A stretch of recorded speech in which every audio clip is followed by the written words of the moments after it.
Comentario de William MacDonald, Lucas capítulo 19, versículos del 1 al 27. La conversión de Zaqueo, capítulo 19, versículos del 1 al 10. La conversión de Zaqueo ilustra la verdad de Lucas 18, 27. Lo que es imposible para los hombres es posible para Dios. Zaqueo era un hombre rico y ordinariamente es imposible que un rico entre en el reino de Dios. Pero Zaqueo se humilló ante el Salvador y no dejó que su riqueza se interpusiera entre su alma y Dios. Versículos del 1 al 5 dice: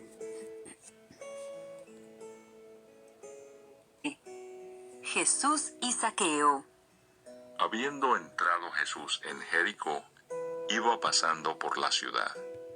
Y sucedió que un varón llamado Zaqueo, que era jefe de los publicanos y rico, procuraba ver quién era Jesús, pero no podía a causa de la multitud, pues era pequeño de estatura.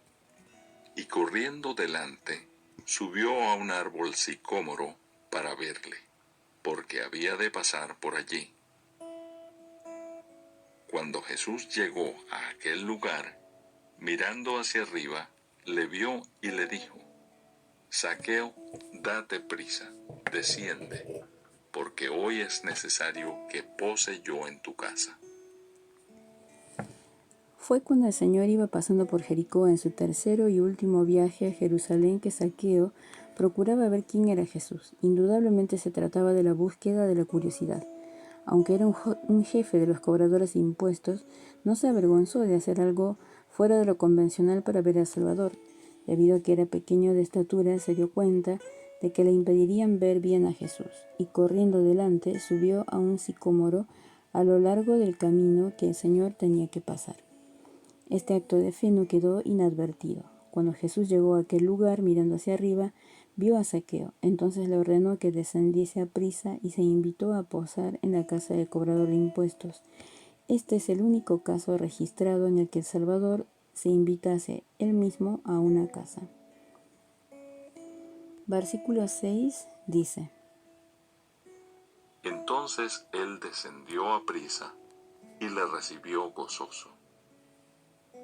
Zaqueo hizo lo que se le había mandado, recibió gozoso al Señor. Casi con toda certeza podemos fijar su conversión en este punto. Versículo 7 dice: Al ver esto, todos murmuraban, diciendo que había entrado a posar con un hombre pecador. Todos los críticos del Salvador murmuraban contra él porque había ido a hospedarse con un hombre pecador. Pasaban por alto que habiendo venido a un mundo como el nuestro, quedaba limitado exclusivamente a hogares así. Versículo 8 dice: Entonces Zaqueo, puesto en pie, dijo al Señor: He aquí, Señor, la mitad de mis bienes doy a los pobres, y si en algo he defraudado a alguno, se lo devuelvo cuadruplicado.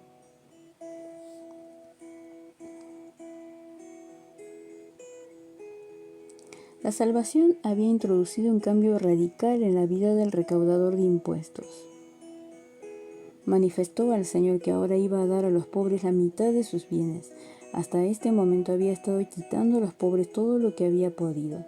También planeaba restituir por cuadruplicado todo el dinero que hubiese ganado de manera fraudulenta. Esto era más que lo que demandaba la ley, como dice en Éxodo capítulo 22, versículo 4.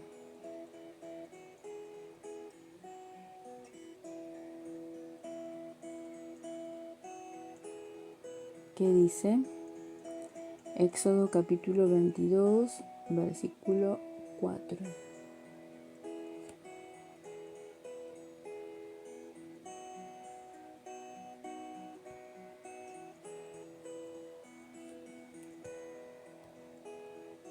Dice lo siguiente: si fuere hallado con el hurto en la mano vivo, sea buey o asno u oveja, pagará el doble.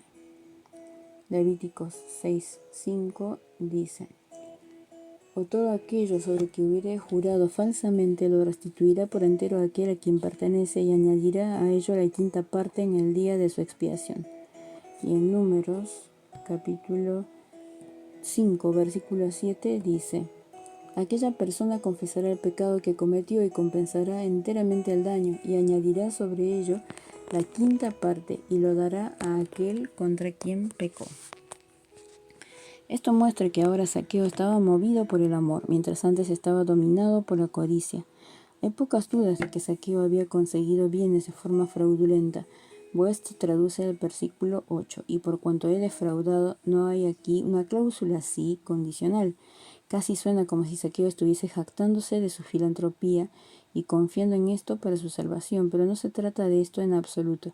Estaba diciendo que su nueva vida en Cristo le llevaba a desear hacer restitución por el pasado y que en gratitud a Dios por su salvación ahora quería usar su dinero para la gloria de Dios y bendición de sus semejantes. El versículo 8 es uno de los más enérgicos de la Biblia acerca de la restitución. La salvación no exime a nadie de rectificar los males del pasado. Las deudas contraídas durante el tiempo anterior a la conversión no quedan canceladas por el nuevo nacimiento, y si se robó dinero antes de la salvación, entonces el verdadero sentido de la gracia de Dios demanda que este dinero sea restituido después que esta persona haya llegado a ser hijo de Dios. Versículo 9 dice: Jesús le dijo: Hoy ha venido la salvación a esta casa, por cuanto él también es hijo de Abraham. Jesús anunció de manera llana que la salvación había venido a la casa de Zaqueo, porque era hijo de Abraham. La salvación no llegó a Zaqueo porque fuese judío de nacimiento.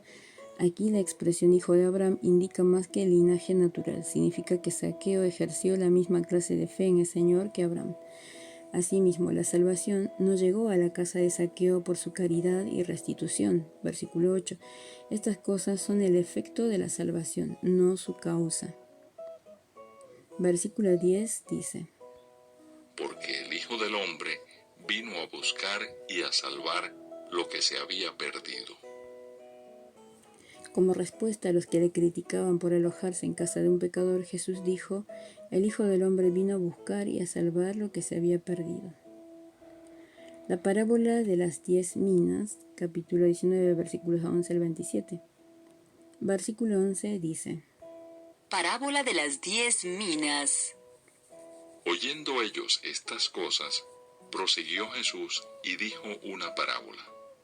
Por cuanto estaba cerca de Jerusalén, y ellos pensaban que el reino de Dios se manifestaría inmediatamente. Al irse aproximando el Salvador a Jerusalén después de haber partido de Jericó, muchos de sus seguidores pensaban que el reino de Dios iba a manifestarse inmediatamente. En la parábola de las 10 minas enfrió estas esperanzas, mostró que iba a haber un intervalo entre su primera y segunda venida, durante el cual sus discípulos habían de estar activos en sus asuntos. Versículos 12 y 13 dicen: Dijo pues: un hombre noble se fue a un país lejano para recibir un reino y volver. Y llamando a 10 siervos suyos, les dio 10 minas y les dijo: negociad entre tanto que vengo. Pero la parábola del hombre noble tenía un verdadero paralelo en la historia de Arquelao. Había sido escogido por Herodes como su sucesor, pero había sido rechazado por el pueblo. Fue a Roma para que le confirmasen el nombramiento. Después volvió, recompensó a sus siervos y destruyó a sus enemigos. En esta parábola, el mismo Señor Jesús es el hombre noble que se fue al cielo para esperar el tiempo en que iba a volver y establecer su reino sobre la tierra. Los 10 siervos tipifican a sus discípulos. A cada uno de ellos le dio una mina y les ordenó que negociasen con la mina hasta que él volviese. Aunque hay diferencias en los talentos y capacidades de los siervos del Señor, véase la parábola de los talentos, Mateo 25, del 14 al 30.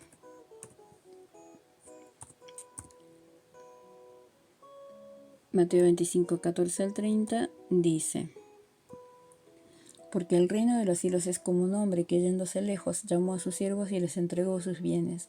A uno dio 5 talentos y a otro 2, y a otro 1, a cada uno conforme a su capacidad, y luego se fue lejos. Y el que había recibido 5 talentos fue y negoció con ellos y ganó otros 5 talentos.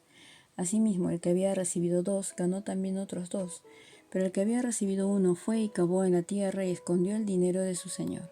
Después de mucho tiempo vino el señor de aquellos siervos y arregló cuentas con ellos. Y llegando el que había recibido 5 talentos, trajo otros 5 talentos, diciendo: Señor, 5 talentos me entregaste, aquí tienes, he ganado otros 5 talentos sobre ellos. Y su señor le dijo: Bien, buen siervo y fiel, sobre poco has sido fiel, sobre mucho te pondré, entra en el gozo de tu señor. Llegando también el que había recibido 2 talentos, dijo: Señor, 2 talentos me entregaste, aquí tienes, he ganado otros 2 talentos sobre ellos. Su señor le dijo: Bien, buen siervo y fiel, sobre poco has sido fiel, sobre mucho te pondré, entra en el gozo de tu señor. Pero llegando también el que había recibido 1 talento, dijo: Señor, te conocía que eres hombre duro, que ciegas donde no sembraste y recoges donde no esparciste. Por lo cual tuve miedo, y fui y escondí tu talento en la tierra, aquí tienes lo que es tuyo.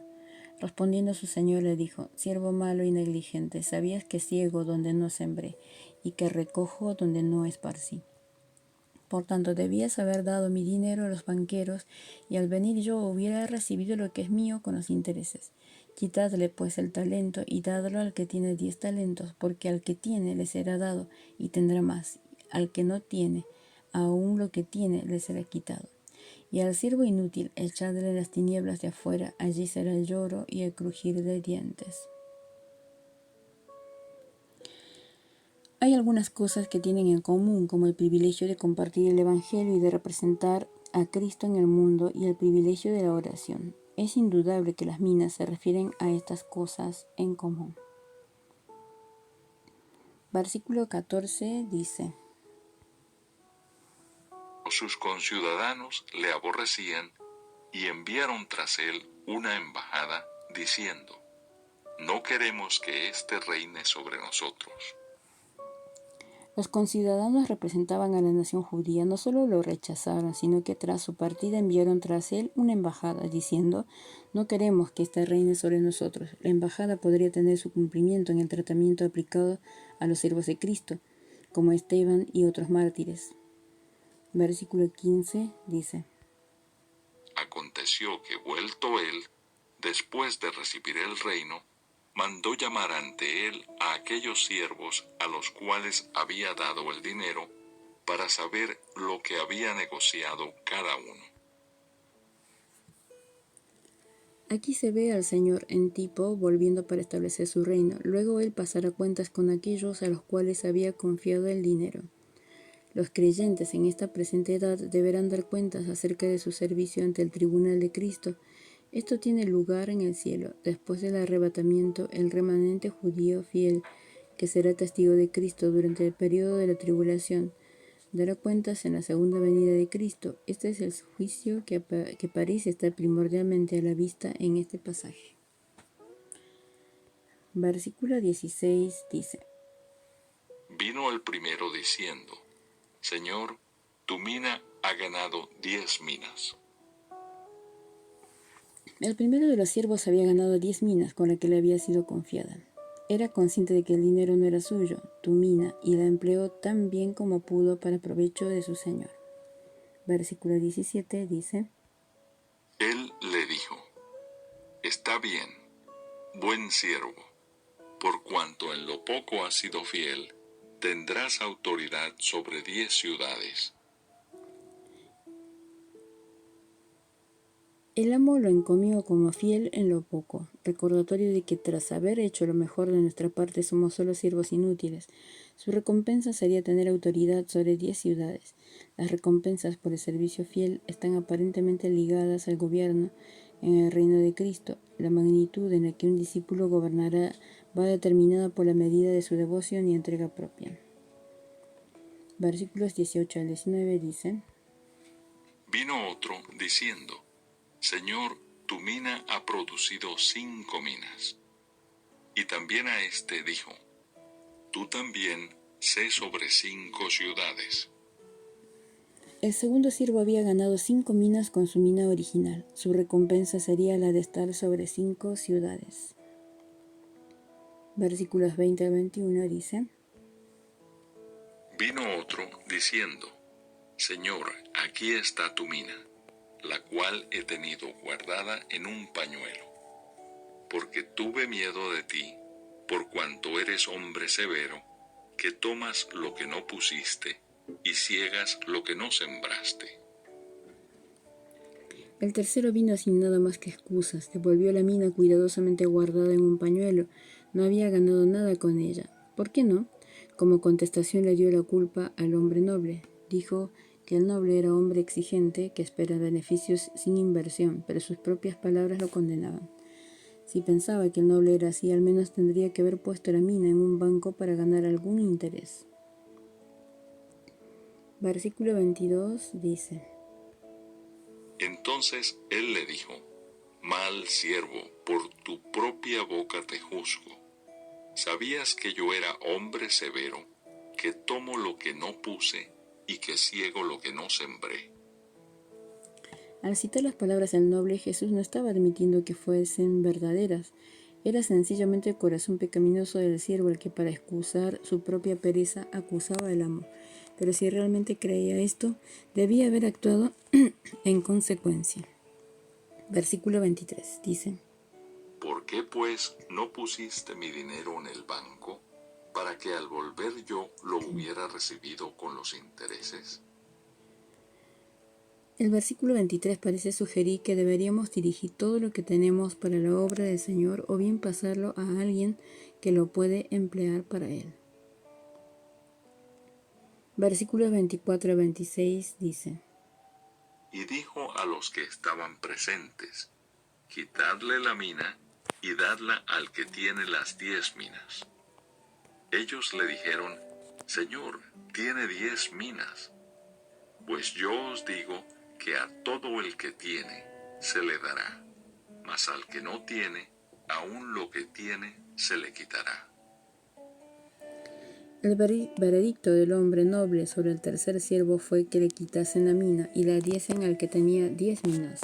Si no usamos nuestras oportunidades para el Señor, nos serán quitadas. Por otra parte, si somos fieles en lo muy poco, Dios se cuidará de que nunca carezcamos de medios para servirle aún más.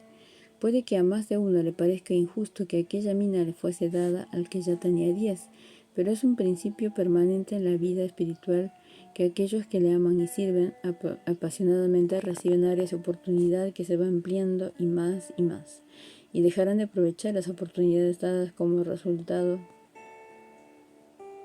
una pérdida de todo. El tercer siervo sufrió la pérdida de la recompensa, pero no se especifica otro castigo. Aparentemente aquí no hay cuestión acerca de su salvación. Versículo 27 dice: Y también a aquellos mis enemigos, que no querían que yo reinase sobre ellos, traedlos acá y decapitadlos delante de mí. Los ciudadanos que no querían al hombre noble como rey sobre ellos son denunciados como enemigos y son condenados a muerte. Esta era una triste predicción de la suerte de la nación que había rechazado al Mesías.